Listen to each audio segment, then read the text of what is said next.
Hello, everyone. A very warm welcome to my weekly update. I still can't quite believe how dry it is on my farm here in South Wiltshire. Everything is just baked brown. The grass is totally burnt off. And I don't ever remember a year where we were feeding hay in July as we have been this year. And of course, there is massive media interest. Myself and Deputy President Tom Bradshaw have done endless media rounds, and indeed, many of you might well have heard Tom on the Today programme this morning. So it's a pretty mixed picture across the country, but many parts now really feeling the pinch of all of this. Abstraction, of course, has been a very challenging issue for a long time. So we are engaging on a daily basis with the drought group and making sure that the interests of farmers and growers, where there are those challenges, are getting represented. But there doesn't look to be any change in the weather. It looks very dry for the next couple of weeks, and indeed the whole of August looking like we're not going to see a break in the weather. And of course, in other areas of news, it's all about the leadership, effectively, the hustings that are going on around the country between Rishi Sunak and Liz Truss. And we've written to both an open letter. I've had a response back from Rishi Sunak agreeing to a hustings.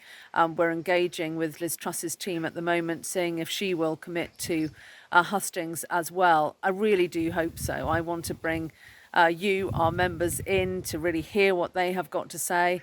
Of course, Rishi Sunak has, and I'm really pleased about this, committed to a statutory underpinning of current levels of food production.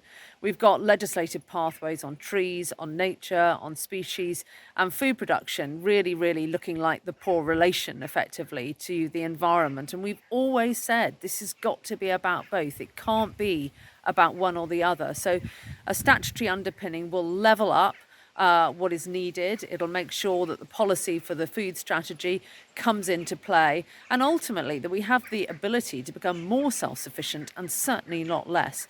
There are many areas that we ought to be growing our levels of production and certainly adding value to them. So it's welcome from the Sunak team, and I'm really hoping that Liz Truss will sign up to the same statutory underpinning. And indeed, if you get any chance, please ask your MP to make sure that those questions that we've got out on the website, that they get answered. They've got, in many cases, a tick. Liz Truss has certainly got a tick on seasonal workers.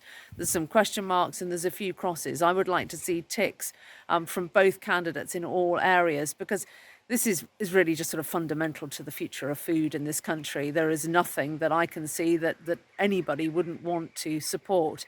So I'll let you know as soon as I hear whether Team Truss have committed to a hustings. But it's really good news that the NFU has got that level of engagement on your behalf.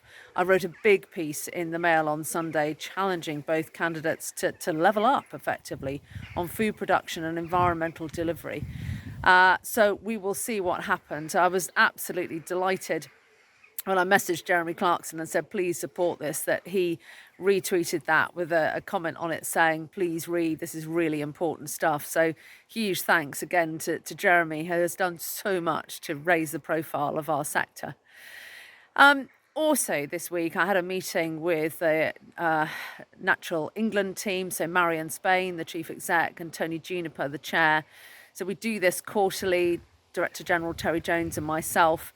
And again, this is my message to them. We have got to do both. We have got to get the SFI properly funded, get the detail in that scheme, and we want to get as many farmers on that platform as possible. But it's got to be profitable. I mean, that is the NFU's raison d'etre. Everything has to be about profitable, thriving farming businesses. I also raise my frustrations, which is, I think, often being misrepresented now about beavers. We were promised the management plans. The management plans have not been published. We want them published. And I was particularly frustrated to see the statutory underpinning, effectively, the legal status protecting the beaver without the management plans. So I've made that very clear to Natural England, and they are well aware of it and going to address it, and certainly seem to understand the frustration in this area. And finally, yesterday I did a very long interview, nearly 2 hours, in fact, for the British Library.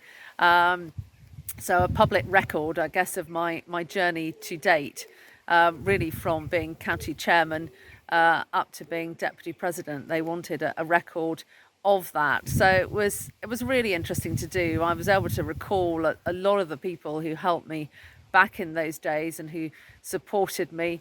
And it was a very interesting thing to do. And I have to say, not something that I really knew existed. So many people have done, yeah, this sort of profile piece, I guess, for the British Library that is then banked and stored away for forever and a day, and you can decide when you want it out there, as it were. But I don't think I have anything to hide, so it'll all be in the public domain as far as I can tell. But look, as ever, please, in this very challenging heat, I hope you're all okay. Do take care.